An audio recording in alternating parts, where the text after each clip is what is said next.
Hello, hello, hello, and welcome back to That Quirky Bird Girl. I am so grateful to have you here. I'm doing another life update video because I feel like I've had a lot change over the past few months, and I want to update y'all on it. And while we do it, we're gonna eat food because food is fuel. So there we go.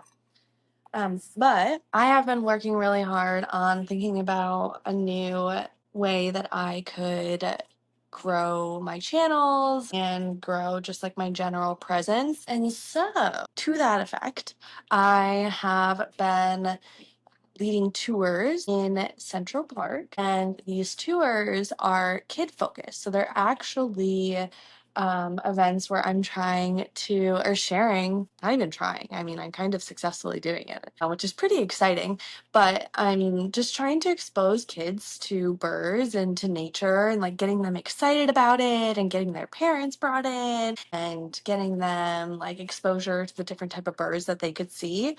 Um, which I think is been really fun, and it's been great to be able to kind of relate to their journey about learning about birds, because I recently did a tour and there was a kid on the tour that was so adorable. Oh my goodness, I could not even go into further depth about this child. Like, he just was so kind and so excited and so enthusiastic, and it was fun. It was genuinely so much fun.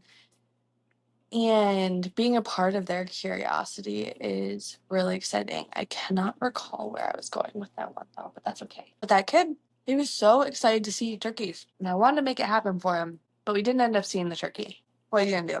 Can't see them all. Can't see them all, you know? Sometimes it works out that way. But it was really fun, and I've just been thinking about like, this is an area and a space where I do really, really, really well in. Like, I do really well in motivating and getting people excited about birds and storytelling through the birds. And I also have a lot of fun doing it. So I was like, okay, how can I continue doing this in a way that also works for me and also generates the type of revenue that I need to generate? So I birthed another idea. And this new idea, because this old one is now going so successfully, like, I don't even need the crazy thing about it is I don't need to market it. I don't need to push it heavily. It just exists and people sign up and they're excited about it, as excited as I am about it. So that's been pretty great to see like the reception on it, and to be able to show up and get people excited about birds in a way that, like, I don't know, I just like didn't even expect, but it got better every minute that I did the tour. Anyways, what I'm thinking of doing is parties, kids parties specifically. And I'm thinking, like, I see this like as a big thing. Like, I see like running uh a large organization with over 500 employees, because that's what I want. And I see myself inspiring people that love nature to teach the kids about nature, like on the grounds. And I think I can use the love of special interests in a way that sort of inspires that excitement. And I haven't fully understood how it is that I could do this, but it's developing and I'm really excited for it to develop. I really think it could be a big thing for me. And I think kids would love it. Weirdly enough, kids love being around me. I've always been around kids. Always. I am the oldest of many children, and this is like something that I'm choosing, you know? Like, when I was a kid and being around kids all the time, it was like the circumstances, because there just were a lot of kids around all the time. Now, it's like I'm choosing it, choosing to have fun with it, and I don't know where it could go. You know, it could be amazing. So I'm clearly testing out a new hairstyle. About a year ago, this is not an ad, but about a year ago, I lost a bunch. Actually, not even a year ago. Last September is when it started. And then it hit peak at about like December. I have never felt stress, pain. I mean, November and December were probably some of the worst times of my life. I got through it, and I'm here, and I'm creating businesses and things that excite me. I get to talk about birds online, and I might even launch another YouTube channel. I don't know, maybe. Admittedly, starting so many new things in this period of time has been so scary for me. Like, I don't think it's really been something that I've talked about as much because I've just been very much like the type of person that is like, go, go, go. And once I start something, like I fully commit to it and I don't take my head out to like look up at the, what is it? People say like, look up at the flowers or like smell the flowers. I oftentimes just like keep going and like I tell myself, what's the next thing? And now that I have this YouTube channel up, it used to be my like big thing. The YouTube channel and the podcast used to be my big thing, and now those things have become so regular and I've basically like mentally automated them. They're like automated processes. Now I'm like adding on all of these different verticals and it can feel scary. Like I'm constantly adding new things on, I'm constantly doing more, I'm constantly, and sometimes I ask myself like, am I hitting my limit? Where is my limit? Where is when I tell myself, Steph, and I haven't hit it yet. I feel like I would know if I hit it. I know what burnout looks like very well, and I don't feel that.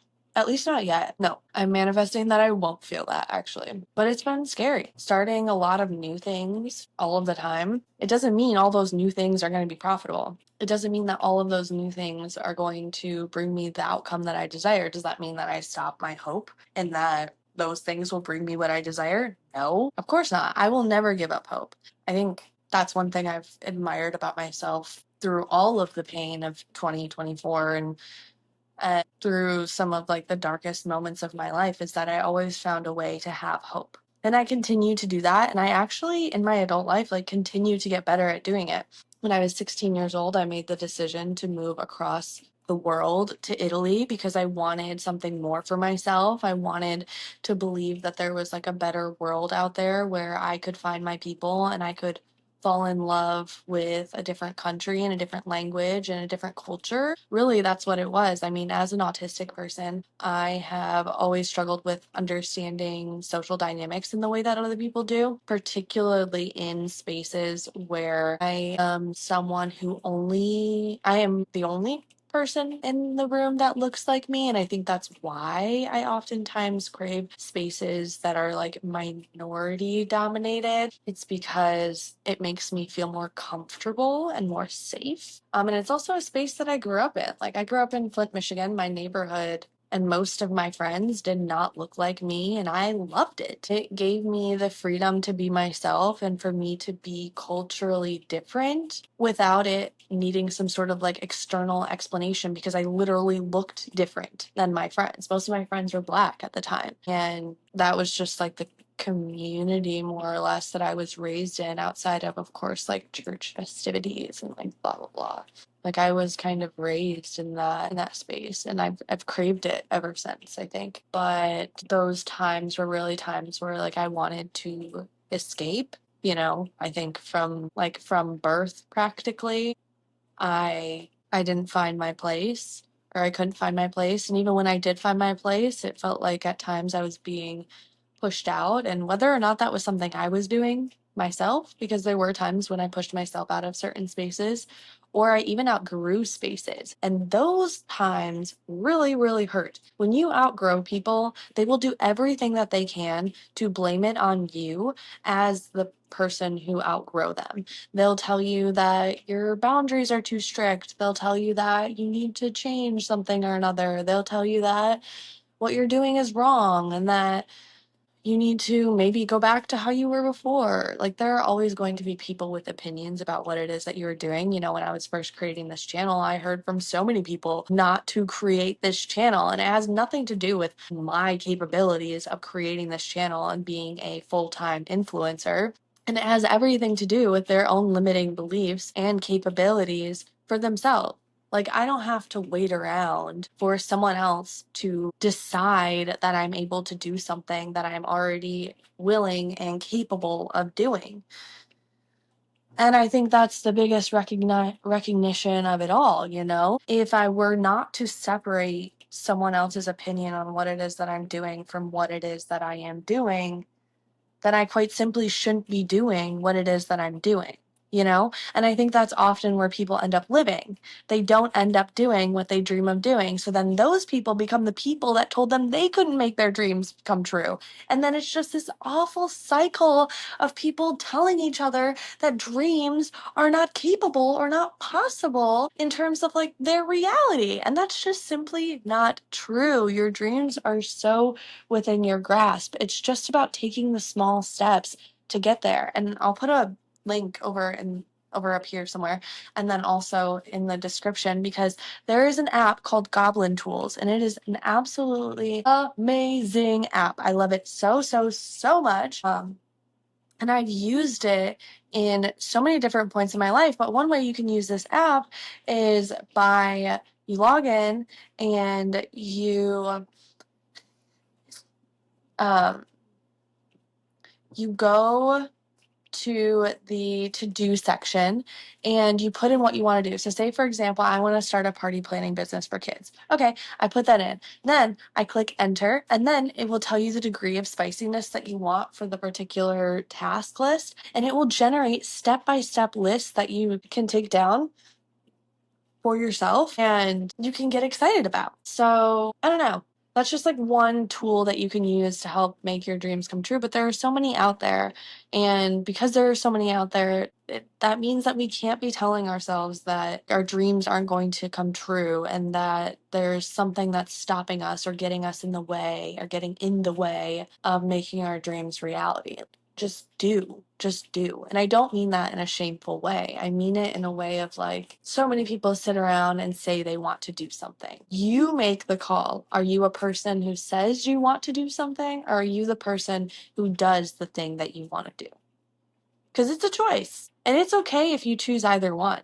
Both are going to be hard for different reasons. But in deciding what hard you want to live with, I will always choose the hard that comes from me and my systems and my businesses and what I care about. And that's it. If you care, I mean, oftentimes people reflect a lot about on stability and them wanting stability in a like 9 to 5. Newsflash, stability in 9 to 5, it might not exist. And 9 to 5 is like oftentimes even a myth in and of itself. It's more like 9 to 9, in my humble opinion. I just love creating. I love creating so much. I love being a creator. I love that it brings out the creative, like excited, happy version of me. So I'm working on a few things, including myself, and it'll keep going and going and going.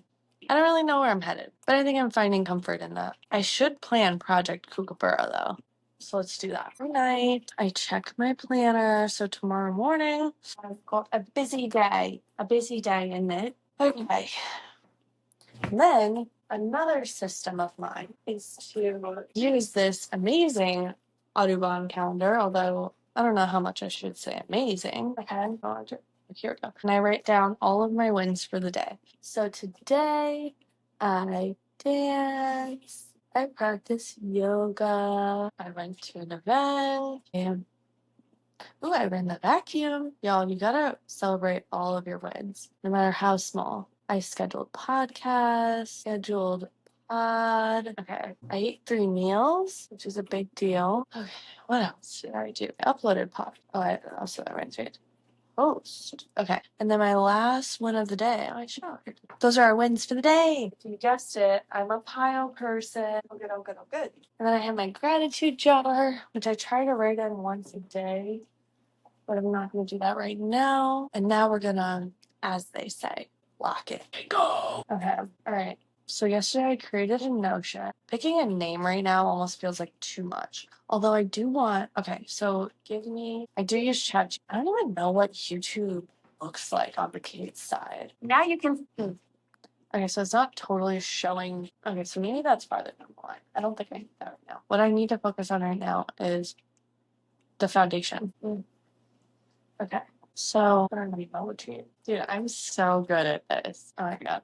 There's no freaking way. Okay, so I just came up with a name. I'm not gonna tell you yet because I want to save it for like a bigger launch, but I just came up with a name. I have my messaging done now. In terms of a booking page or form, okay, maybe I should have a page, my landing page. Okay. Okay. I think for right now, I actually want to I recognize that I just went silent for like a significant period of time. I've been writing in what I want to do. Sick. Okay. I have to decide what kind of brochure I want to do. And I'm very much like a template person. I love templates. I think they can be really helpful just like getting started in terms of like I don't think I want to do brochure. It's like too much. It's like kind of a lot. So I don't want to do a brochure. Okay, wait. Let's just ask you what type of marketing material. Sure. Let's see. We're gonna ask ChatGPT based on the data, which one? Perfect. Yes. Oh my gosh. Yes, please. I got this new water bottle and it has birds that look like Cassin's flycatcher. They're beautiful. It has butterflies on it though. I'm not a butterfly person, but I had to sacrifice some, you know? You gotta sacrifice some to get the cookie. No. I don't know what's going to happen. Let's see. Paste, and then here's some copy. Okay, so I haven't done this yet. I just can't stand not starting something, you know? But I just deleted that. I delete that. It's weird. Okay, don't know what's going on. We'll keep it. Next. Metric. No, I have so much fun doing this. Like living in the great when I'm like in it, you know? This is for Eventbrite. Alright, yeah. Okay. I feel like I sufficiently moved forward on my goals. And now we just need to find a one pager. And then I'll close it out for the afternoon. Basically, if you're not familiar with what a one pager is, it's basically a document that you develop. It's typically one-sided and it'll have all of the information of your like business proposal, but it depends on, of course, like who your audience is. So if you're talking to people who are in, I don't know, like people who are parents, then like the writing is going to be different than someone who's like an investor, for example. And the metrics are going to be different too. So it just kind of depends. And it's about like how you're facing it as well. Let's see like ones that are like kid in focus. I love this. I like this one too. I like this one. Ooh. Okay. All right. So now I have a few inspirations. I have three. So how's that too? Ugh, I didn't do that. There's 1, 2, 3, and then I get to decide what the heck I want to do with it. But now I have, oh, this feels so nice. And that was just like 30 minutes of work, 20 minutes maybe even. I don't know. Yeah. So do you see how much of an impact it can make when you really just like sit down? It's uncomfortable to do something that I've never done before, like figure out how to plan and position an audience that I've literally never marketed to. I've never been in the kids space. I've never marketed to parents. Parents have always loved me. I don't know why, but I did it. And I'm going to close out my night by feeling proud of myself. And I hope that you feel proud about yourself too, because we went through this together. All right, I'm logging off for the night. I love y'all so much. I'll see you soon. Bye.